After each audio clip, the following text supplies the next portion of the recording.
Salam, selamat pagi untuk anak-anak pada pagi hari ini.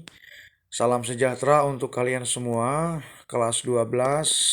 Hari ini kita lanjutkan kembali materi ajar kita dengan topik kita pada hari ini adalah menjadi pelaku kasih dan perdamaian.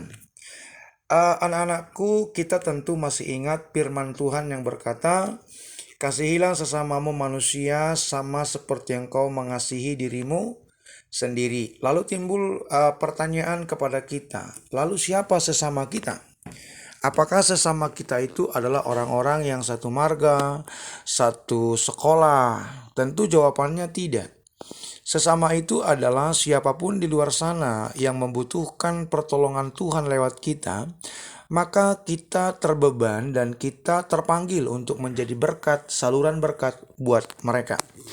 Nah, adapun yang menjadi kondisi dan situasi manusia di akhir zaman ini adalah kasih semakin dingin tetapi cinta akan duniawi semakin menjadi-jadi.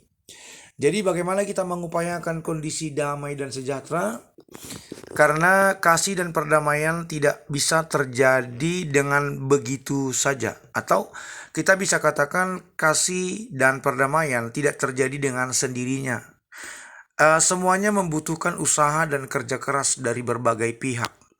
Damai sejahtera tidak akan terjadi jika hanya diucapkan dan diperkatakan. Perdamaian adalah tindakan ataupun aksi dari orang-orang yang mencintai kedamaian. Nah, untuk mengimplementasi dan mewujudkan damai dan cinta kasih, maka kita perlu tahap-tahap ataupun berproses ya. Atau biasa kita sebut dengan langkah-langkah. Nah, bagaimana dengan agama-agama dan kerinduan damai? Nah, kita tahu bahwa agama dari bahasa Latin berkata a dan gamma. A itu tidak, gamma kacau. Jadi sebenarnya agama itu disetting supaya setiap orang yang memiliki keyakinan tidak kacau. Jadi agama anti kacau balau. Nah, agama yang memiliki legalitas dan payung hukum ya secara konstitusi di negeri kita ini ada 6 yang diakui. Itu lain lagi dengan aliran kepercayaan. Ya, ada agama Islam, Kristen, Katolik, Hindu, Buddha, dan Konghucu. Nah, karena kita ada berbagai agama, maka sangat rentan terjadi konflik antar atau lintas agama.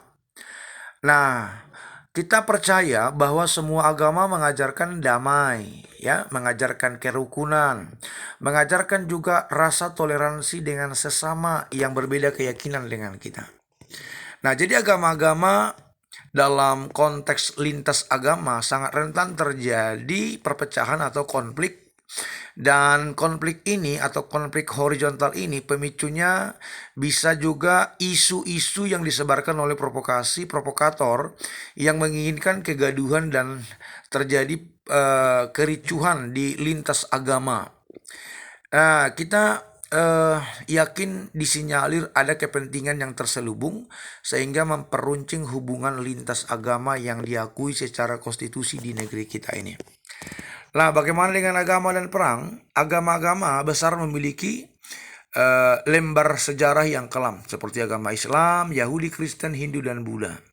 Nah, di mana para pemeluknya terlibat perang, tindakan anarkis, kekerasan terhadap pemeluk agama lain, atau dalam syiar agamanya mereka melakukan tindak kekerasan buat bangsa-bangsa kafir yang menolak menerima agama baru yang ditawarkan oleh para syiar ya agama-agama.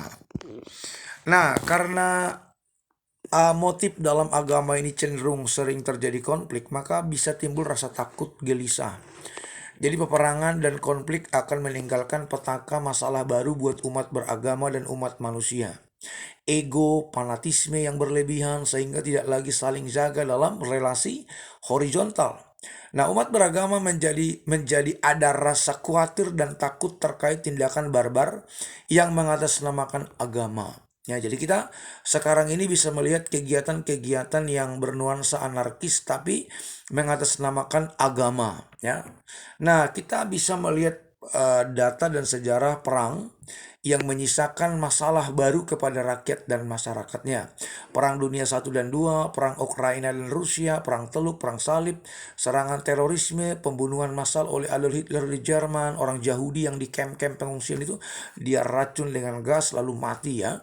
Jadi perang pasti menyisakan masalah, menimbulkan trauma, rakyat menderita, ekonomi lumpuh, timbul masalah sosial, kemanusiaan, usaha dan gerak ekonomi hancur, kelaparan, pengungsi, anak-anak kehilangan orang tua, berpisah dengan keluarga. Ya, jadi kesimpulannya pada hari ini anak-anakku, hadirkanlah Shalom dimanapun Tuhan tempatkan kita. Jadi Shalom itu artinya damai sejahtera. Kita harus bawa, jadilah pembawa damai dimanapun kita berada. Milikilah rasa kemanusiaan terhadap orang-orang yang tidak beruntung di luar sana. Mari kita menjadi agen perubahan di dunia ini dengan mengedepankan rasa persatuan, keadilan, dan cinta kasih yang kita terima dari Tuhan Yesus. Selamat untuk kalian meneruskan pembelajaran, selamat belajar, salam sehat untuk kalian semua, dan siap ini kerjakan latihan soal yang saya juga sertakan di dalam materi di bawah ini. Oke, terima kasih buat atensinya anak-anakku, Tuhan berkati dan selamat siang untuk hari ini.